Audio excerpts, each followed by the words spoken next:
Hello everyone.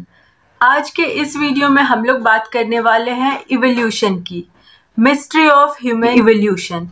Evolution एक ऐसी प्रक्रिया है जो लगातार चलती रहती है और अभी भी हो रही है।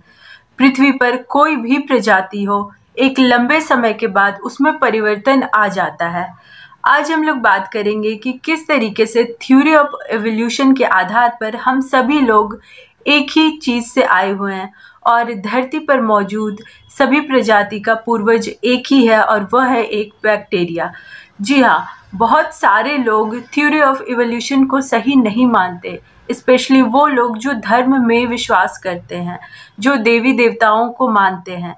थ्योरी ऑफ इवोल्यूशन को सही साबित किया है एक महान वैज्ञानिक चार्ल्स डार्विन ने, और इसे थ्योरी ऑफ एवोल्यूशन के आधार पर माना जाता है कि धरती पर जीवन की शुरुआत हुई आज से 4 बिलियन ईयर्स पहले और सभी प्रजाति एक ही चीज से विकसित हुई है और वह है समुद्री बैक्टीरिया।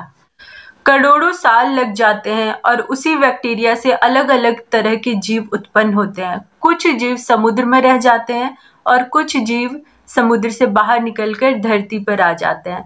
उनके स्ट्रक्चर में भी परिवर्तन आता है।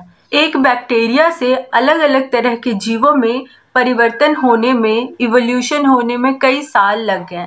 कुछ जीव ऐसे हुए जो कि धरती पे आए, उनमें से भी कुछ ऐसे जीव थे जो धरती के अंदर रहते थे और कुछ धरती के बाहर।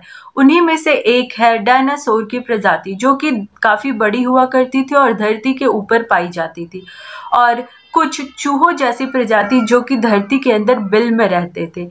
फिर समय आता है, कई सालों बाद धरती से एक एस्टेरॉइड टकराता है। उस एस्टेरॉइड का धरती से टकराना आज मौजूद अलग अलग जीवों के लिए एक वरदान साबित हुआ, और उस एस्टेरॉइड के टकराने से उस समय जितने भी डायनासोर थे और धरती पर जितने भी जीव थे, उसमें से 75% जीव खत्म हो चुके थे।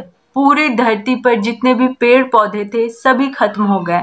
अब डायनासोर के जाने के बाद उन बिल में रहने वाले प्रजातियों के लिए एक बेहतर मौका होता है, बेहतर माहौल होता है, और वो धीरे धीरे बिल से आना शुरू करते हैं, बाहर की दुनिया देखते हैं और उसी हिसाब से अपने शरीर में वो बदलाव भी पाते हैं। कुछ जीव पेड़ों पे चले जाते हैं, कुछ जीव जमीन में रेंगना शुरू कर देते हैं, कुछ धीरे धीरे उसी से बदलाव आता है और अपने लिए वो शिकार ढूंढते हैं, और उन्हीं सब में से बदलाव होते होते कुछ जीव पेड़ों पे रहने लगते हैं। धीरे धीरे वो अपने शिकार के लिए अपने 2 पैरों पर चलना शुरू करते हैं।